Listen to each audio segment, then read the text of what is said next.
Hi everyone, we are Pretoria Dietitian and my name is Shani Raglansi and this is Jason van Heerden. And we are starting a new exciting review series where we're going to be looking at the most popular diets and looking at the pros and cons and seeing if it's going to be for you.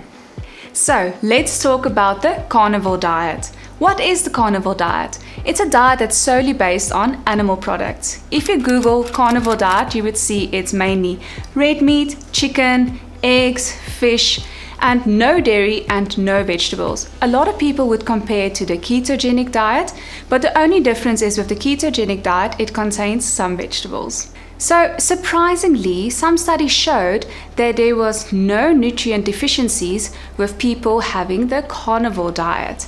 So there might be some reasons behind this. First reason can be that almost all essential nutrients can be found in meat products, but in very low amounts. There's also metabolic changes when following the carnivore diet, and there's less nutrient interactions. Also, the phytates that we find in beans and legumes can inhibit the absorption of minerals. So basically, those who don't have any fiber in their diet might have lower requirements of these vitamins and minerals, but the daily requirement intake hasn't been determined yet, and this all is hypothesized. So there's a huge debate about vitamin C with the carnivore diet, as meat product is a poor source of vitamin C. So can we expect the development of scurvy? So also very surprisingly, the studies that show that there was no signs of scurvy. There might be a few reasons for this. One of the functions of vitamin C is to convert or to produce carnitine. But with a diet high in animal products, you already ingest a lot of carnitine.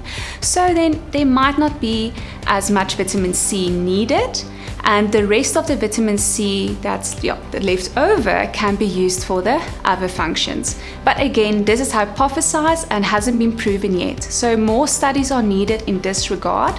But as dietitians, we know the importance of vitamin C, so why risk the deficiency? So if you are very strict with the carnivore diet, maybe consider a vitamin C supplement, or you can consider having a bit of lemon juice over your meat and chicken. So before insulin was discovered, a lot of doctors used to recommend a diet solely on meat and fat. A lot of people that follow the carnivore diet saw that they had a reduction in their blood sugar markers, but the results weren't so significant, as we can expect that since a diet solely on meat product is very high in saturated fats, and we know saturated fats causes insulin resistance. So we understand why doctors recommended a diet based solely on meat and fat.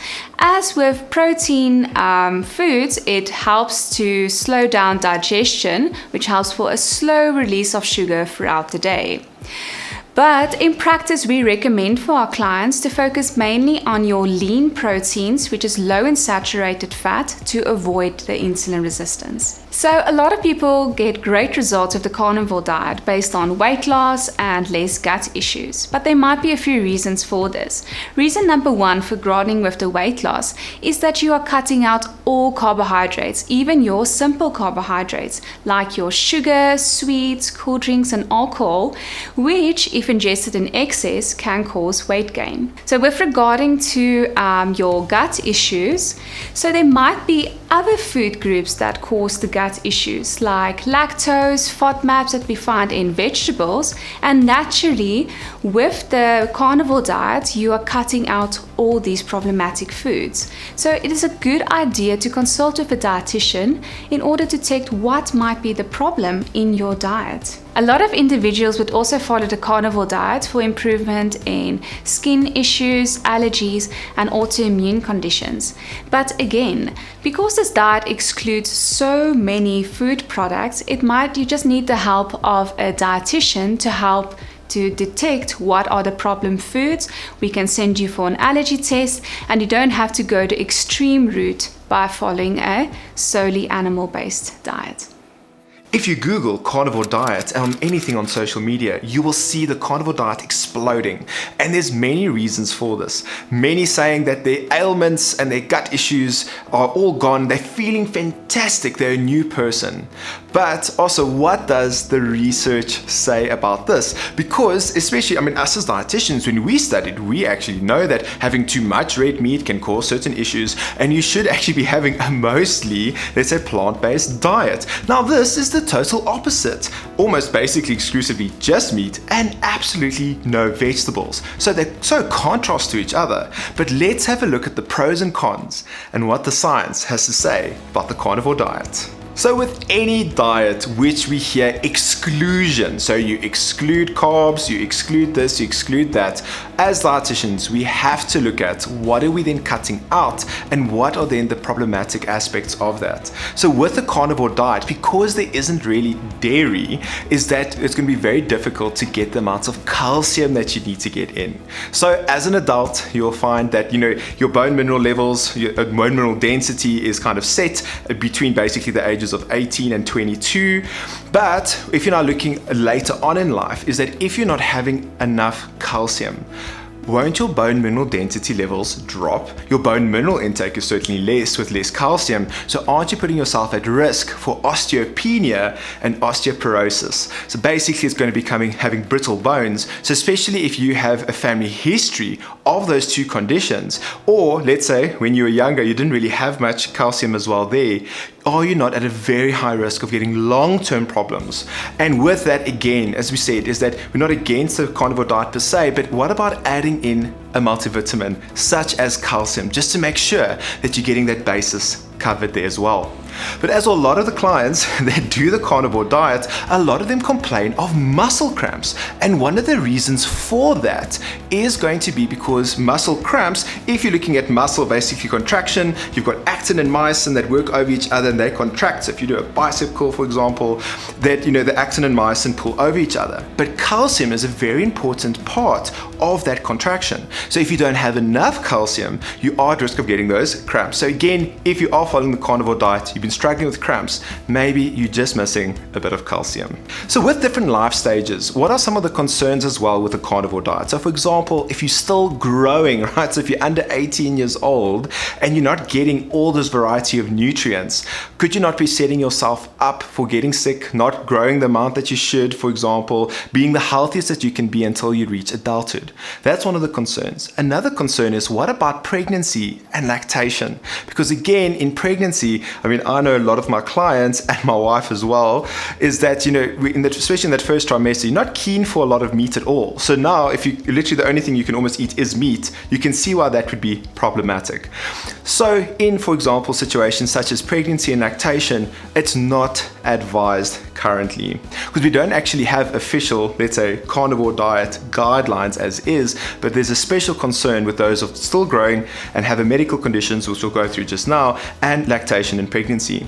But also, did you know, very interesting research goes to show that if having a variety of foods while you're pregnant and lactating, especially with our, let's say, big allergens, such as, let's say, our peanuts, nuts in general, our shellfish, and then as well things such as, let's say, our gluten, cow's milk protein, or soya, for example, having those in your diet, unless you're allergic to that, please don't take it then, right? But if you're not allergic to it yourself, there's actually research showing if you ingest those foods throughout your pregnancy, then that actually reduces the risk of your child getting those allergies later on in life, in pregnancy and while you're breastfeeding as well. So again, something else that we could say, listen, or maybe are you missing out on a benefit there as well?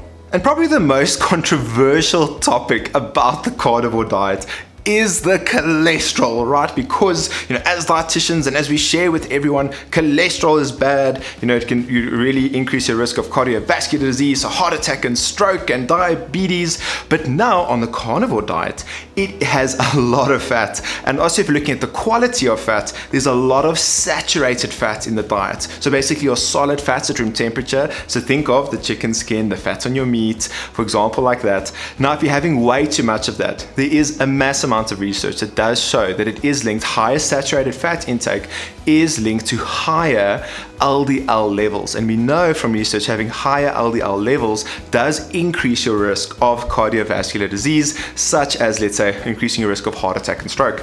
However, is that if you're looking at your total cholesterol and let's say your risk of getting these conditions, it more has to do with the ratio of the breakdown of your cholesterol. So you get your LDL cholesterol, we could say inverted commas, bad cholesterol.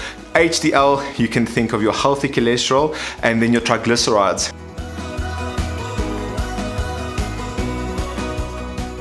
Which is all three of them very important, but too high can cause issues. So for example, in a carnivore type diet, we generally see that your triglyceride levels drop a lot. So your overall, let's say your total cholesterol for some people doesn't actually go up that high. Because yes, their LDL levels might increase, but their triglycerides decrease. And there's good research showing that there's a lot more to do with the ratio of the cholesterol. So let's say having high HDL, so high healthy cholesterol, low triglycerides, and a moderate amount of LDL cholesterol is actually ideal compared to, let's say, someone that has a normal cholesterol but has very high triglycerides, for example.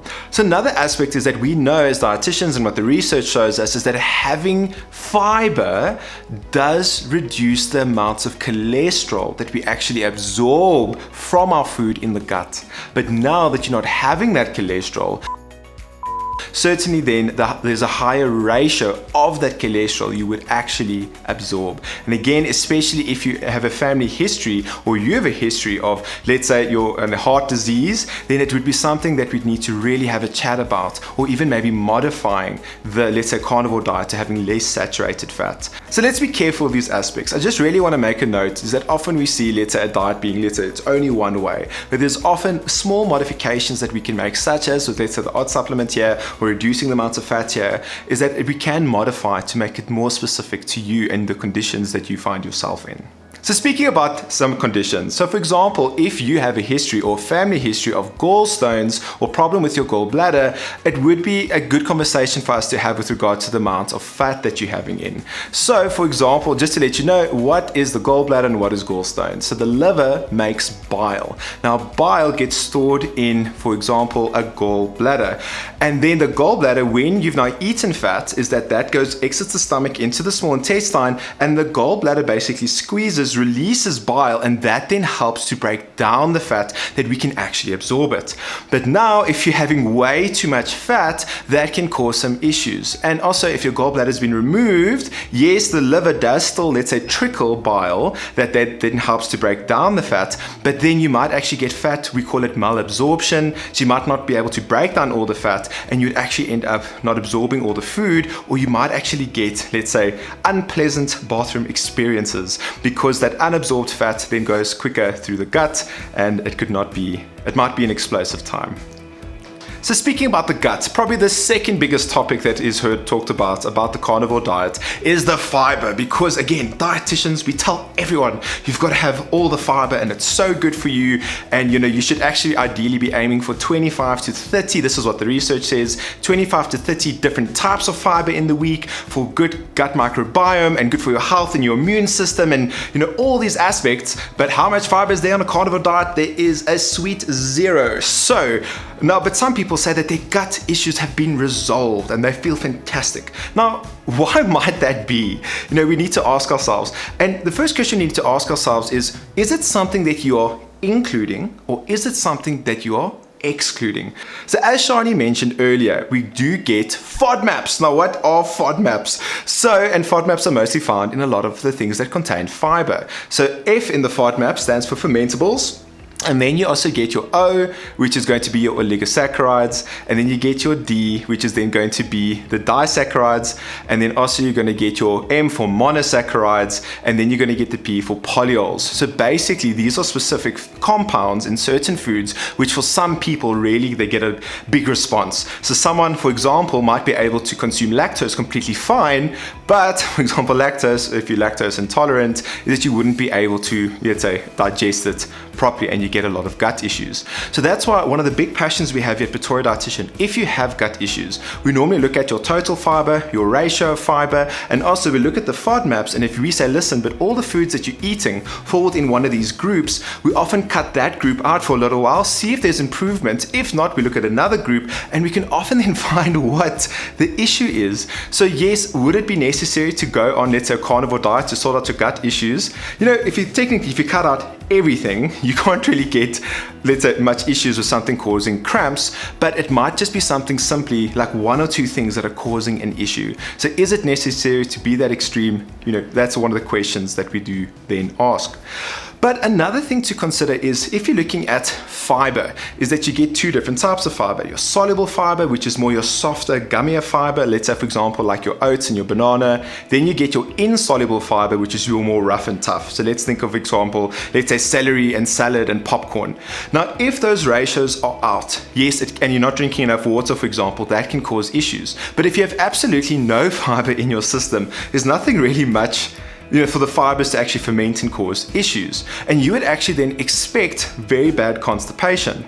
But what then happens is, because there's not really any fibers to break down, it's only basically the end product of, let's say, the fat, and then at the end product of the meat that break down, is that a lot of people don't experience gut issues. So with this, is now with a lack of fiber, the thing is that you might be more likely to get constipation, but some people, and a lot of people do report a lack of gut issues. But again, it might be because of the certain type of fiber, the ratios fibers out, you're not having enough water, for example, and that can then cause you to have basically, a tough time in the bathroom.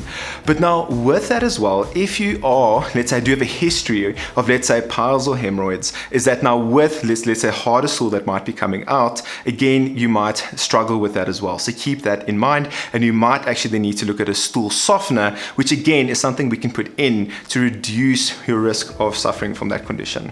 So also with the variety of fiber that we have, it really does affect, let's say, the quantity and quality, and it's a combination of our gut microbiome, let's say, species that are in there. And we know that from research, having a variety of different types of fiber, again, we aim for the 25 to 30 different types of foods that have fiber in the week to create that diversity.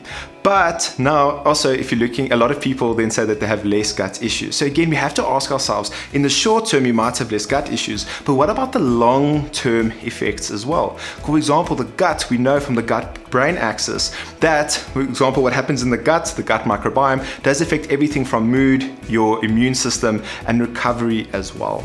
So that's why we have to look at your overall health. Another big topic around the carnivore diet is, what about the risk of heart disease? So the very fancy term that we're going to put here underneath is atherosclerosis. And no, it isn't a spell from Harry Potter. So what that is that it's going to be the hardening of your arteries, which basically causes, let's say, increases your risk for almost all disease. So heart attack, stroke, let's say diabetes, all the other parts around that.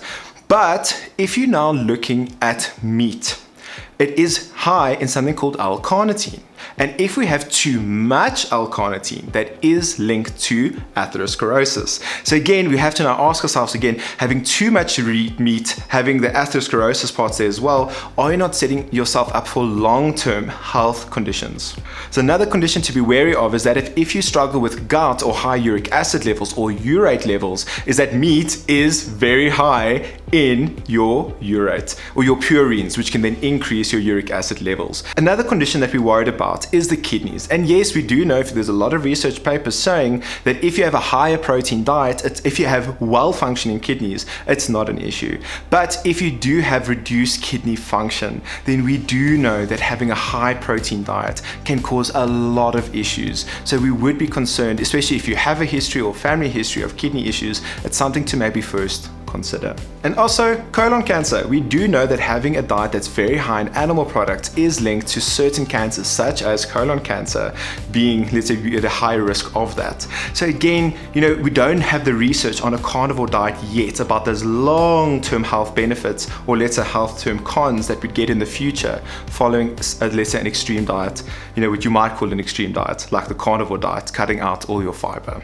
As well, from a sports dietitian standpoint, is that we know that carbohydrates really give us lots of energy, especially when you're doing very high heart rate activities. So you might have heard that lots of long distance runners actually flourish on a high fat and high protein diet. But we do know that if you want to be performing at a higher level for a longer period of time, such as a marathon, we do know if your heart rate is going higher, your body does rely more on carbohydrates. So if you are a top athlete where your heart rate is going to be very high or fluctuates, following a diet like the carnivore diet might not be the best or optimal for you in order to get the best results. So if you're looking at the health benefits and the health cons, another aspect that you need to look at is, let's say, the sustainability of it. So first of all, meat is generally quite expensive. So we have to ask ourselves, is this something that we can do sustainably? Also, if we're looking at, if you're trying to follow it quite strictly, if you are then going to, let's say, social events, it's a birthday, it's a wedding, it's a function, and everyone else is having, let's say, finger snacks, are you going to whip out your liver and eat that there? We've got to ask ourselves, is there something practical that you can do? Or for example, you just need to make provisions, such as, let's say, carrying, pieces of meat, such as our wonderful Carnivore that we have here in South Africa. So having, let's say, products that you can have that are high in your fat and protein that you can then have to make it more sustainable. We hope that you enjoyed the video. So speaking about videos, we've actually done videos on L-carnitine that I mentioned earlier that Shani did, and I also did a video on omega-3, which you can see the links in the description for. Yes, and please leave a comment below on any diet you would like us to review on. Bye. Bye.